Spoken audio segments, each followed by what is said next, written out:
नमस्कार दोस्तों, स्वागत है आपका हमारे चैनल डेली कैरियर अपडेट में। आज की इस वीडियो में हम हिंदी भाषा, उसकी उत्पत्ति, विकास, बोलियां, लिपि और हिंदी व्याकरण के महत्वपूर्ण टॉपिक्स को आसान भाषा में समझेंगे। यह video UGC NET, CTET, REET, TGT, PGT तथा अन्य प्रतियोगी परीक्षाओं के लिए बहुत महत्वपूर्ण है। वीडियो को एंड तक जरूर देखें और वीडियो स्टार्ट करने से पहले वीडियो को लाइक करें, चैनल को सब्सक्राइब करें ताकि और ऐसी लेटेस्ट अपडेट आपके पास आ सके। तो चलिए वीडियो स्टार्ट करते हैं। अध्याय फर्स्ट में है भाषा, उत्पत्ति एवं विकास।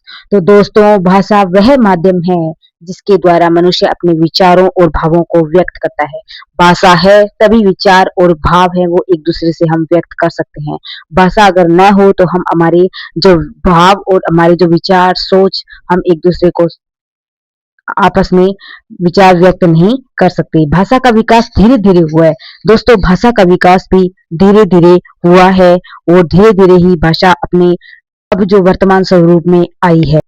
तो भाषा के कितने प्रकार हैं? भाषा के 3 प्रकार है: सांकेतिक भाषा, मौखिक भाषा, लिखित भाषा। तो भाषा के 3 ही भाषा के प्रकार हैं: सांकेतिक, मौखिक और लिखित। तो आज हम बात करेंगे स्टेप बाय स्टेप सभी के बारे में कि क्या सांकेतिक भाषा में क्या दिया हुआ है, मौखिक भाषा में क्या है, लिखित भाषा में क्या है, सारा। सांकेतिक भाषा, जब मनुष्य संकेतों द्वारा अपनी बात कहता है तो उसे सांकेतिक भाषा कहा गया है। तो मनुष्य जब संकेत के द्वारा अपनी बात कहता है, इशारों से अपनी बात कहता है तो उसे सांकेतिक भाषा कहते हैं। मौखिक भाषा, जब ध्वनियों द्वारा विचार व्यक्त किए जाते हैं। दोस्तों, जब मौखिक जो भाषा है उसका स्वरूप समझ रहे हैं, जब ध्वनियों के द्वारा विचार व्यक्त किए जाते हैं तब मौखिक भाषा का विकास हुआ। लिखित भाषा, लिपि के विकास के बाद भाषा को लिखित रूप मिला। लिपि का जब विकास हुआ उसके बाद ही भाषा का लिखित रूप है वो सामने निखर के आया। तो अब आगे हम स्टेप बाय स्टेप, पहले हमने भाषा के 3 प्रकार हमने समझे कि सांकेतिक भाषा कौन सी है, मौखिक भाषा कौन सी है और लिखित भाषा कौन सी है, और इन तीनों भाषाओं में क्या इनकी डेफिनेशन है, क्या इनकी परिभाषा है, क्या इनका अर्थ है, हम सब ने ये जान लिया। अध्याय 2, विश्व की भाषाएं एवं वर्गीकरण। तो हम अध्याय 2 में पढ़ेंगे कि विश्व की भाषाएं कौन सी है, वर्गीकरण क्या है। विश्व में हजारों भाषाएं बोली जाती है। इन भाषाओं को उनके मूल आधार पर परिवारों में बांटा गया। तो विश्व में बहुत सारी भाषाएं बोली जाती है। इन भाषाओं के इनके मूल आधार पर परिवार को बांटा गया और प्रमुख भाषा परिवार हम इस वीडियो में जानेंगे कि कौन कौन से प्रमुख भाषा परिवार हैं। तो प्रमुख भाषा परिवार में भरोपीय परिवार, द्रविड़ परिवार, चीनी तिब्बती परिवार, ऑस्ट्रिक परिवार। हिंदी भाषा की भारोपीय भाषा परिवार की भाषा है। हिंदी भाषा है वो भारोपीय भाषा परिवार की भाषा है। इस वीडियो में हमने जाना कि अब तक हमने यह जाना कि प्रमुख भाषा परिवार में कौन कौन से परिवार शामिल हैं, कौन कौन से परिवार आएंगे, और जैसे भारोपीय परिवार, द्रविड़ परिवार, चीनी तिब्बती परिवार, ऑस्ट्रिक परिवार।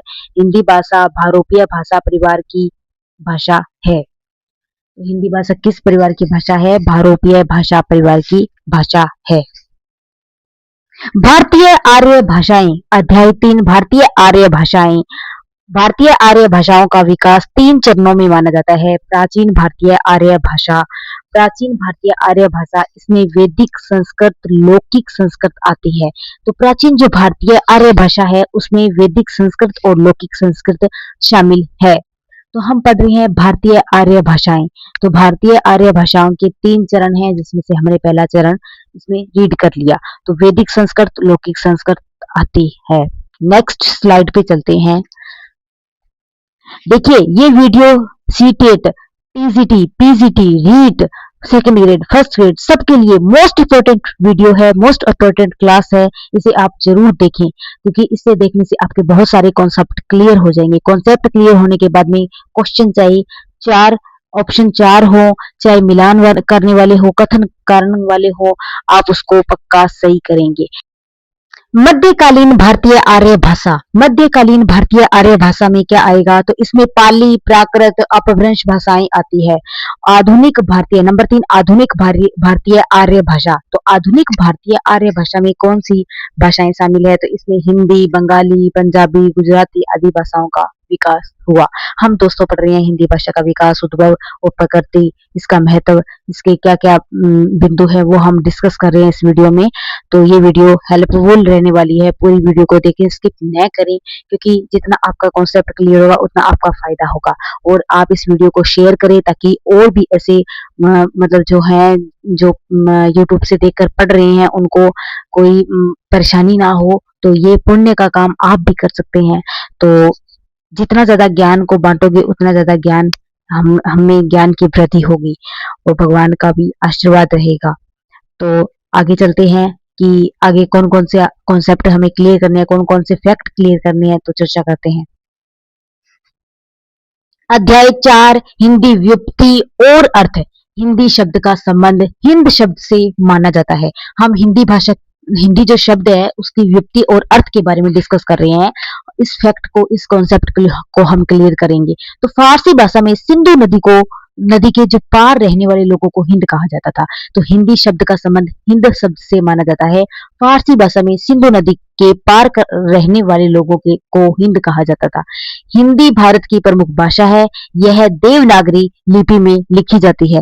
हिंदी भाषा के लिए हमने ये जाना कि इसकी भाषा भारत की कौन सी भाषा है, ये प्रमुख भाषा है और इसकी जो लिपि कौन सी है, तो इसकी देवनागरी लिपि है। दोस्तों, हिंदी शब्द किस शब्द से बना, तो हिंदी शब्द हिंद शब्द से बना। फारसी भाषा में हिंदू नदी के पार रहने वाले लोगों को क्या कहते थे, तो उनको हिंद कहते थे। तो ये देखिए, हमने जैसे जैसे स्लाइड हम पढ़ रहे हैं वैसे वैसे हमारे कॉन्सेप्ट भी क्लियर हो रहे हैं, एकदम इजी हो रहे हैं हमारे लिए, लर्न भी हो रहे हैं, हमें याद भी हो रहे हैं। याद करवा के इस वीडियो में आपको भेजेंगे। अध्याय 5, हिंदी का विकास। हिंदी का विकास कैसे हुआ? हिंदी भाषा का विकास संस्कृत से प्राकृत, प्राकृत से अपभ्रंश, अपभ्रंश से हिंदी क्रम में हुआ। हिंदी के विकास के महत्वपूर्ण चरण हैं जो हम इस वीडियो में जानेंगे। तो बने रहिएगा लास्ट तक, स्किप नहीं करें। आपके लिए बहुत फायदेमंद रहेगी ये वीडियो, बहुत फायदेमंद रहने वाली है ये क्लास, ये टॉपिक मोस्ट इंपोर्टेंट। हर एग्जाम में छपते हैं क्वेश्चन, हर एग्जाम में। तो बने रहिएगा इसी वीडियो में। आगे हम पढ़ने वाले हैं हिंदी विकास के प्रमुख चरण कौन कौन से हैं। हिंदी भाषा के प्रमुख चरण संस्कृत, पाली, प्राकृत, अपभ्रंश, अवहट, आधुनिक हिंदी। तो हिंदी भाषा के प्रमुख चरण हैं संस्कृत, पाली, प्राकृत, अपभ्रंश, अवहट और आधुनिक हिंदी। तो हमने इस स्लाइड में जाना कि हिंदी भाषा के प्रमुख चरण कौन से हैं। तो नेक्स्ट स्लाइड पे चलते हैं। अध्याय 6 में आ चुके हैं हिंदी की बोलियां। हिंदी की बोलियों को 5 भागों में बांटा गया है। तो हिंदी की बोलियों को हम पढ़ेंगे कि हिंदी की बोलियों को कितने भागों में बांटा है, कौन कौन से भागों में बांटा है। तो पश्चिमी हिंदी नंबर 1, नंबर 2 पूर्वी हिंदी, नंबर 3 राजस्थानी हिंदी। तो ऐसे स्टेप बाय स्टेप हम हिंदी की बोलियों को पढ़ने वाले हैं। तो 5 भागों में बांटा है, बाकी 2 को भी डिस्कस करेंगे इसी वीडियो में। तो पश्चिमी हिंदी, पूर्वी हिंदी, राजस्थानी हिंदी। राजस्थानी हिंदी, बिहारी हिंदी, पहाड़ी हिंदी। तो प्रमुख बोलियां कौन कौन सी है? प्रमुख बोलियां हैं ब्रजभाषा, अवधी, बुंदेली, भोजपुरी, मैथिली, मारवाड़ी। तो ये सारी की सारी बोलियां हैं। अध्याय 7, लिपि। भाषा को लिखने के लिए जिन चिन्हों का प्रयोग होता है उन्हें लिपि कहते हैं। तो दोस्तों, लिपि किसे कहते हैं? जिस भी भाषा को लिखने के लिए हम जो चिन्ह प्रयोग में लेते हैं उन्हें लिपि कहते हैं। हिंदी की लिपि देवनागरी है। तो देवनागरी लिपि की क्या विशेषताएं हैं वो भी हम देखेंगे। तो हिंदी की लिपि देवनागरी है। हिंदी देवनागरी लिपि की विशेषताएं, तो ये वैज्ञानिक लिपि है, ये वैज्ञानिक लिपि है। उच्चारण और लेखन में समानता है, जैसा उच्चारण होगा वैसे ही लिखी जाएगी। तो समानता है, उच्चारण और लेखन में समानता। स्वर और व्यंजन का स्पष्ट विभाजन किया हुआ है, अलग अलग किए हुए हैं स्वर और व्यंजन को। व्यंजन और स्वर के नियम भी अलग अलग किए हुए हैं। बाएं से दाएं लिखी जाती है, बाएं से दाएं लिखी जाती है। लिखने का जो स्टाइल है वो बाएं से दाएं रहेगा। तो देवनागरी लिपि की विशेषताएं हैं, वैज्ञानिक लिपि है, उच्चारण लेखन में समानता है, स्वर व्यंजन में स्पष्ट विभाजन है, बाएं से दाएं लिखी जाती है। अध्याय 8, संविधान में हिंदी भाषा। भारत के संविधान के अनुच्छेद 343 में हिंदी भाषा को राजभाषा का दर्जा दिया गया है। तो भारत के संविधान, मोस्ट इंपोर्टेंट फैक्ट है ये, संविधान के किस अनुच्छेद में हिंदी को राजभाषा का दर्जा दिया गया है तो अनुच्छेद 343। तो महत्वपूर्ण तथ्य हैं, हिंदी भारत की राजभाषा है। हिंदी किसकी राजभाषा है? हिंदी भारत की राजभाषा है। और किस अनुच्छेद में, संविधान के किस अनुच्छेद में हिंदी को राजभाषा का दर्जा दिया गया है? तो अनुच्छेद 343 इज राइट आंसर। महत्वपूर्ण तथ्य है, हिंदी भारत की राजभाषा है तो हिंदी भारत की राजभाषा है। देवनागरी इसकी लिपि है। देवनागरी हिंदी भाषा की लिपि है। 14 सितंबर 1949 को हिंदी भाषा को राजभाषा घोषित किया गया। 14 सितंबर 1949 को हिंदी को राजभाषा घोषित कर दिया गया। इसलिए 14 सितंबर को हिंदी दिवस मनाया जाता है। तो हिंदी दिवस कब मनाया जाता है? 14 सितंबर को। देवनागरी लिपि किसकी है? तो हिंदी की है। भारत की राजभाषा है, हिंदी है। तो कब हिंदी भाषा को राजभाषा घोषित किया गया? 14 सितंबर 1949 को। तो हमने इसमें महत्वपूर्ण तथ्यों को समझा है, हिंदी के महत्वपूर्ण तथ्यों को हमने समझा है। अध्याय 9, हिंदी का व्याकरण का इतिहास। हिंदी व्याकरण का इतिहास क्या है? तो हिंदी व्याकरण के विकास में अनेक विद्वानों का योगदान रहा है। प्रमुख व्याकरणाचार्य, तो कौन कौन से व्याकरण आचार्य हैं जिनका हिंदी को हिंदी की को प्रमुख देन है, जिन्होंने अपनी महत्वपूर्ण योगदान दिया है विद्वानों ने? तो प्रमुख व्याकरणाचार्य में कामता प्रसाद गुरु। कामता प्रसाद गुरु का नाम सबसे महत्वपूर्ण है। आगे और भी हैं, वो भी हम आपको बताएंगे, क्योंकि हिंदी व्याकरण के विकास में इन विद्वानों का योगदान रहा है। तो कामता प्रसाद गुरु, किशोरीदास वाजपेयी, डॉक्टर भोलानाथ तिवारी, ये सारे के सारे प्रमुख व्याकरणाचार्य हैं, जिनका हिंदी व्याकरण के विकास में अनेक विद्वानों का योगदान रहा है।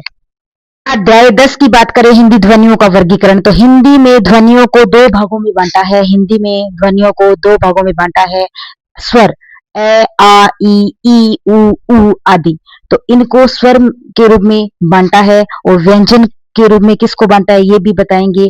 तो हिंदी ध्वनियों का वर्गीकरण जो है वो टॉपिक हम यहाँ पढ़ रहे हैं, उसके कॉन्सेप्ट को हम क्लियर कर रहे हैं यहाँ पे। तो व्यंजन, व्यंजन में क, ख, ग, घ, च, छ आदि, ये सब की सब व्यंजन हैं। तो ये वीडियो आप सबके लिए हेल्पफुल रहने वाली है, जो टीजीटी, पीजीटी, नेट और RPSC first grade, second grade इनकी तैयारी कर रहा है, रीट की तैयारी कर रहा है हिंदी सब्जेक्ट से। तो हिंदी में आपके भाषा वाले टॉपिक में कहीं भी नंबर नहीं कटेंगे। पूरा टॉपिक हमने यहाँ पे क्लियर कर लिया है एकदम बढ़िया तरीके से, कोई दिक्कत नहीं होने वाली। एक एक कॉन्सेप्ट को हमने यहाँ पे क्लियर किया है। आगे हम क्वेश्चन भी करेंगे, कौन कौन से क्वेश्चन है। लास्ट अध्याय है 11वां, शब्द भेद। तो व्याकरण में शब्दों को 8 भागों में बांटा गया है। तो व्याकरण में शब्दों को कितने भागों में बांटा गया है? 8 भागों में बांटा गया है। तो 8 भाग कौन कौन से हैं? संज्ञा, सर्वनाम, विशेषण, क्रिया, क्रिया विशेषण, संबंध बोधक, समुच्चय बोधक, विस्मयादि बोधक। तो ये 8 भाग हैं, ये हमने यहाँ पे पढ़ ली है। कौन कौन से हैं? Important question for revision. तो रिवीजन के लिए प्रश्न नंबर 1, हिंदी किस भाषा परिवार की भाषा है? तो हिंदी भारोपीय भाषा परिवार की भाषा है। क्वेश्चन नंबर 2 पे चलेंगे, उससे पहले हिंदी किस भाषा परिवार की भाषा है? तो भारोपीय भाषा परिवार। अच्छे से इसको रिवीजन कर लेंगे, एकदम कॉन्सेप्ट क्लियर हो चुका है हमारा। एक एक चीज हमने बहुत अच्छे से समझी इस वीडियो में, एकदम कंप्लीट हमने रिवीजन किया है इस टॉपिक का। एक कोई भी चीज हमने छोड़ी नहीं है इसमें, कोई भी कॉन्सेप्ट, कोई भी फैक्ट हमने नहीं छोड़ा है इस वीडियो में। हमने सारा के सारा इस वीडियो में, एक ही वीडियो में बता दिया, विदाउट टाइम वेस्ट किए, बिना टाइम वेस्ट किए आपको सारा के सारा हमने कॉन्सेप्ट दे दिया है। तो हिंदी लिपि कौन सी है? तो उत्तर है देवनागरी। हिंदी की लिपि कौन सी है? देवनागरी। नंबर 3 क्वेश्चन, हिंदी दिवस कब मनाया जाता है? तो 14 सितंबर को मनाया जाता है। 14 सितंबर को हिंदी दिवस मनाया जाता है। हिंदी भाषा की लिपि देवनागरी। हिंदी दिवस कब मनाया जाता है? 14 सितंबर को मनाया जाता है। नेक्स्ट क्वेश्चन में चलते हैं। प्रश्न नंबर 4 क्या कहता है? संविधान के किस अनुच्छेद में हिंदी को राजभाषा कहा गया है? तो आई रिपीट माय क्वेश्चन, संविधान के किस अनुच्छेद में हिंदी को राजभाषा कहा गया है? तो अनुच्छेद 343। ये भी फैक्ट में हमने अच्छे से कॉन्सेप्ट में क्लियर कर लिया था। प्रश्न नंबर 5, हिंदी का विकास किस भाषा से हुआ है? तो हिंदी का विकास संस्कृत से प्राकृत, प्राकृत से अपभ्रंश। तो हिंदी का विकास हुआ है, संस्कृत से प्राकृत, प्राकृत से अपभ्रंश। तो दोस्तों आज हमने हिंदी भाषा एवं व्याकरण के महत्वपूर्ण विषयों को विस्तार से समझा है। अगर वीडियो पसंद आई हो तो लाइक करें, चैनल को सब्सक्राइब करें और अपने दोस्तों के साथ जरूर शेयर करें। मिलते हैं अगली वीडियो में नए टॉपिक के साथ। धन्यवाद।